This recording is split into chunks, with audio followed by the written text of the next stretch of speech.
Hey man, what is good YouTube? It's your boy Jordan coming back at y'all with another banger video. Man, hey bro, listen. Today we will be watching the craziest beefs in NBA history. Make sure you like, comment, and Join subscribe. bet-free. Make sure you like, comment, and subscribe. Fuck this ad. I love y'all. Let's get into the video. NBA is an environment filled with hyper-competitive individuals with big egos, where everything revolves around winning and, even more importantly, around money. In that kind of environment, conflict is inevitable, and nigga a confrontations, weirdo. fights, and beefs are an everyday occurrence. Here are the most famous about the beefs in NBA niggas NBA like that? history, some of which are still unresolved to this day. Derek Fisher versus Matt Barnes. Women can argue about Derek Fisher and Matt Barnes are two of the most weakest names I've ever heard in one sentence at the same time. Are we really sitting here talking about a Derek Fisher and Matt Barnes beef, nigga?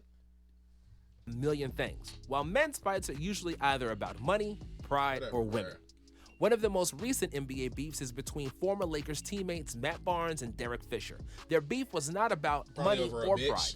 It was about Gloria Govan, Barnes' ex-wife, language, who Gloria. started dating I'm sorry, Derek babe. Fisher after the split with Barnes. Sorry, babe. When Barnes found out, he Fucking with these completely weirdo lost ass his niggas mind, fighting feeling over a betrayed by female. D-Fish, who broke the bro code. He realized that Fisher was attending a house party at his own house where Govan still lived with his two sons. Completely outraged, Barnes stormed to the location and physically assaulted Fisher. Several Keep the LA Pride hat. people were needed to keep all the smoke host from beating up his former teammate. Now, the situation has cooled off, and Fisher is still dating Gloria Govan Nigga still with with her on no Dancing objections with the from Stars Barnes. and shit. Kevin Matt Durant Barnes versus hurt. Russell Westbrook. KD versus Russell Westbrook. Man, when I tell you I was a prime OKC fan when it was Russ, KD, James Harden, Thabo Cephalosha, Steven Adams, Serge Ibaka, all of them. I can name. What's the number 21? Andre Roberson? Wasn't that his name? Who else was on that team? Man, look, that used to be my favorite NBA team. After that team broke up, like I stayed with the Thunder up until the Thunder traded Russ to the Wizards, I believe, or the Rockets, one of them. Once the Russ got traded, I was like, I'm done with the Thunder. You feel me? But now, today, the Thunder are crazy. Them niggas are tough. I don't want to seem like a bandwagon, but I fuck with the Thunder. You feel me? Feel me? This beef, I don't know what's up with this beef though. Let's find out. After the OKC Thunder lost to the Warriors in a dramatic 7-game series of the 2016 Western Conference Finals, KD became the most coveted free agent in the world. A generational talent like him is not available on the market every summer, and basically every team wanted to endear themselves to Kevin to secure his services. Nobody did it better than the Warriors, who just defeated Durant but lost to King James in the finals. They needed his help, and the whole team was employed to lure Durant to the bed, starting with a million messages from Draymond. KD, on the other hand, needed a change of scenery. Bruh, Draymond was one of the reasons why the nigga left. But you spamming messages for this nigga to come. But y'all was beefing too. You was one of the reasons why he left, nigga. The fuck? Oklahoma City, but he pulled a Magic Johnson and decided that he's not really gonna be there anymore. Like Ray Allen, KD simply left and never discussed things with his main partner in crime, Russell Westbrook. Russ took this a certain way and felt betrayed that KD would join a team that had just beaten them in the playoffs and won 73 games. The entire OKC felt the same, and a lot of people in the world did too. Durant was called soft, weak, a snake, and a cupcake. When he returned to Oklahoma in a Warriors jersey, Chesapeake energy was as hostile as a sports arena can get. The atmosphere then got scorching hot when Russ and KD got into an argument during the game to make the beef even more poetic. At the 2017 All-Star Game, Durant and Westbrook were teammates for the West team, but they never really spoke once during the whole weekend. When Durant passed by him, Westbrook ignored him completely, and it was a scene that the whole NBA world was buzzing about. Nowadays, the beef is no longer active and both players moved on. However, they are not nearly as close as they once were, and they probably never will be. Kobe Bryant versus Shaquille O'Neal. In 2009, Kobe Bryant and Shaquille O'Neal shared the All-Star Game MVP, raised the trophy together, both smiling from ear to ear. It was a beautiful scene for all NBA fans worldwide, seeing two legends bury the hatchet, at least for a little while. If you know Shaq and if you know Kobe, you know damn well they wasn't cool with sharing that award. Fuck out of here. year before, Shaq had made a rap appearance in a club in New York, and the infamous video of the Kobe diss appeared online, with Shaq wondering how his posterior tastes. Vulgarverse seemed to be a nail in the coffin for the derailed relationship of the most dominant 1-2 punch in NBA history. There were two alpha dogs who didn't want to back down from anybody, and the clash was inevitable. Kobe hated that Diesel didn't have his work ethic, and Shaq went mad when Kobe would shoot too much and not pass the ball. They often fought in practice, and they started trading barbs through cryptic and not so cryptic messages in the media. One thing I heard Kobe say, he said, "How could you be mad at me for not passing you the ball when I know for a fact you don't put in more work than me? How can you be mad at me for not passing you the ball when you don't put in no more work than me? How can you be mad at me for not passing you the ball because you don't put more work in than me? How can you be mad at me?" Let me stop lying. If you bet on a player to score the first touchdown and instead he scores the second, you get your money back in cash. Somebody think your work ethic isn't better than theirs, bro. The product on the court didn't suffer, but after they failed to win their fourth title in 2004 finals, Shaq had to go. In 2010, after Kobe won his fifth ring, he was asked what the title meant for him personally. With one of the most legendary NBA one-liners, Kobe said, "I got one more than Shaq," and proved the 2009 All-Star moment was just a moment and that the beef was still alive. Still, these two hotheads patched things up, and their 40-minute conversation on TNT is one of the best basketball interviews you can see on YouTube. Watch it, Nick bro. Young versus D'Angelo Russell. D-Lo In a snitching truly ass. baffling set of D-Lo a circumstances, a snitch. video of a conversation D-Lo a little snitch ass nigga.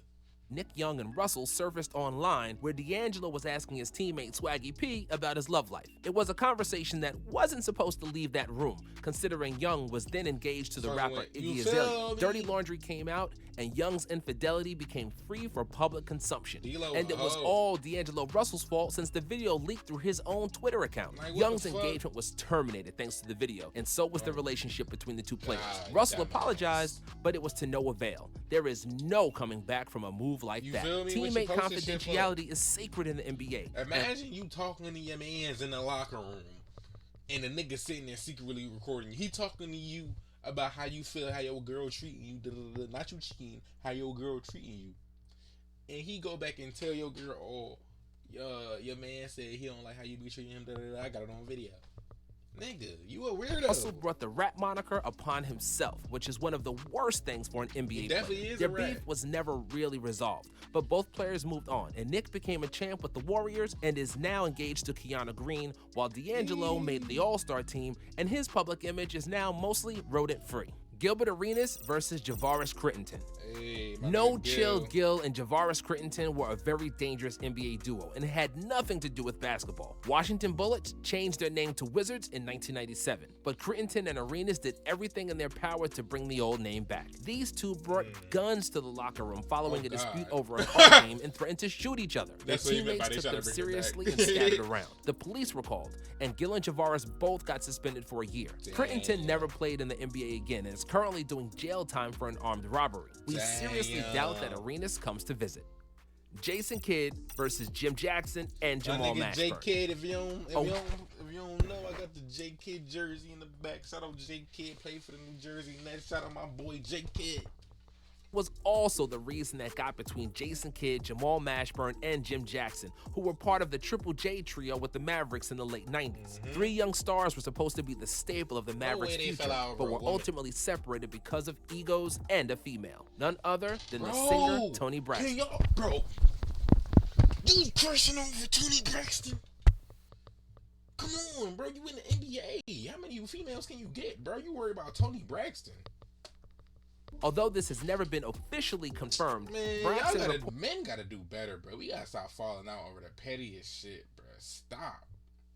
Blew off the date with Jason Kidd and instead went out with Jimmy Jackson, while Mashburn also allegedly had an interest in the singer. Cooler heads didn't prevail. So y'all too mad because she chose up. Basically. Incident caused a rift that would ultimately blow up the Mavs locker room and cause the split of the three 'cause the J's. shorty chose And to her. end the women's portion of the video, we'll mention another case of defecating where one eats. The one between Tony Parker and Brent Barry, when they Tony. both played for the Spurs. Parker Tony. was married to actress Eva Longoria, and the two were very It's good all friends behind- with bro, Barry how and many his women wife, are gonna be Erin. involved The in this friendship video? and the marriages ended when the truth of adultery between Tony Parker and Erin Barry came out, and naturally, the two men were never on speaking terms again. Ray Allen versus the Celtics. Oh, If the you Celtics can't don't beat fuck them, with Ray? join them. That's what Ray Allen thought in 2012 offseason Tight and shit, gave tight birth shit, to tight one shit. of the biggest NBA shit, tight beefs shit. in the last decade, which still isn't settled today. After LeBron James fuck played with- the I don't best care. game of Jesus his said over career that and then meme. finished the Celtics off in the 2012 Eastern Conference Finals, the Celtics were at a crossroads. Their big three, who operated so well since their assembly in 2007, were getting up in age. After they defeated fuck? James in 2008 and 2010, Bron returned the favor in 2011 and 2012, and it seemed that 36 and 35-year-olds Garnett and Pierce are on their last legs as dominant NBA players. Ray Allen was even older, and at the age of 37, the Celtics was were 40. stalling with his contract negotiations. Allen was partly offended and partly wanted just to get a deal, so he took his talents to South Beach. However, shit. his move to Miami didn't go over so well with the What you Celtics, mad for, bruh? especially Celtics stop Garnett. playing with He his felt like money. Allen was the traitor who signed the deal with their arch enemy and betrayed the team. Nigga, The way Ray you're- did it the was team is also a playing with reason my for the money, demise of the bro, so I'm gonna relationship. As leave. Allen never addressed the move with his teammates, he just packed his things and left. When the man known as Jesus Shuttleworth first came to Boston, he was heavily booed and Garnett refused to shake hands or even acknowledge his presence. Ultimately, Allen's team switching proved to be a good decision because unlike Great KG and decision. Pierce, Ray was able to add another ring on his fingers with one of the most clutch shots in NBA Shot. history. At For 40 years old, nigga. nobody from the Celtics 08 team spoke with Ray Allen until the beef was squashed in 2018, and he is now on speaking terms with most of his former teammates. Most, but not all. Rondo and Ray were never particularly close, and Garnett didn't soften his stance either. So this course beef KG don't still fuck lives with on that today. boy. Michael Jordan versus Isaiah Thomas. Oh, we already know In the about MJ 1985 versus All-Star IT. game in Indianapolis, IT Isaiah feel Thomas like- supposedly you feel me? organized a freeze-out of rookie Michael Jordan. What I get from this, and I watched this from the Last Dance documentary, IT feel like when it come to certain shit, Jordan just get, you feel me? Jordan is just the baby face, you feel me? He the baby face, and he don't like the fact that he the baby face. That's really all it comes down to when you really think about it.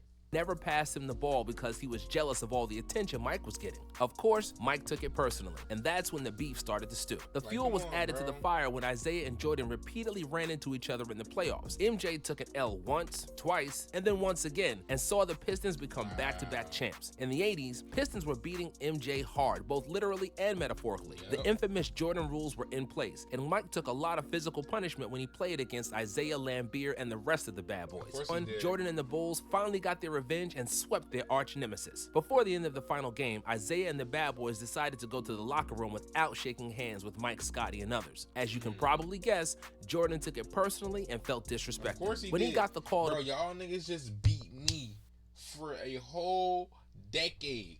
I come back and beat y'all one time. Now y'all can't shake my hand, bro. Stop. in the 1992 Olympics, MJ said he would only play if Isaiah is not on the team.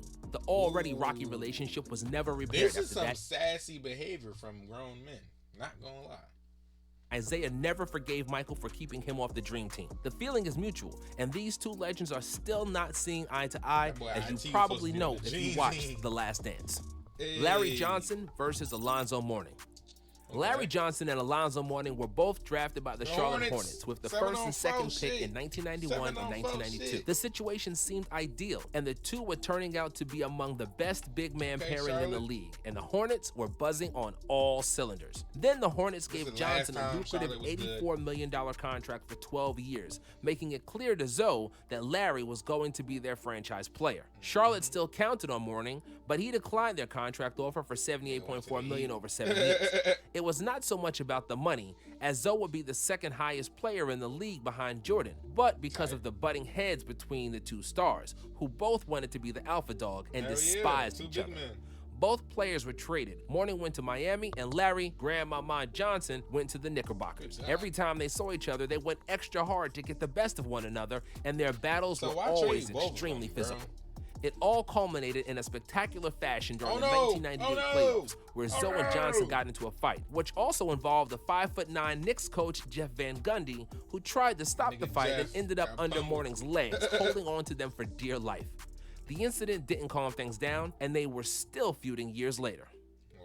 Jalen Rose versus Chris Webber. Y'all know about Jalen Rose and Chris Webber share a lot of history together. They met when This is both in players were college, 12 too. years old, as both grew up in Michigan together. They played AAU together and became best friends. Both five-star recruits, they decided to go to the University of Michigan together, where they would join Juwan Howard, Jimmy King, and Ray Jackson everybody and have a form the fucking Fab fade Five, back one of then. the most famous Everybody had a NCAA damn teams of fade. all time. The friendship took a U-turn around the time of production of the Fab Five 30 for 30 documentary. In 2002, Webber was charged for lying to a grand jury as part of a larger investigation of a numbers gambling operation run by Michigan basketball program booster Ed Martin. Due to that scandal, C-Webb received a 10-year ban from any association with the school, and because of that, he decided not to be involved with the documentary. That decision alienated him from the rest of the Fab Five, especially Jalen Rose. In 2019, after Juwan Howard started coaching the Michigan Wolverines, Jalen Rose said that he and Webber are working on their relationship and that the whole Fab Five will be present together at one of the Michigan games in the future. Coaching. Have to. Hey man, appreciate y'all boys for tuning in to this beautiful educational episode. Make sure y'all boys like, comment, and subscribe. Let me know what you want to watch next down below. It's been your boy Jordan.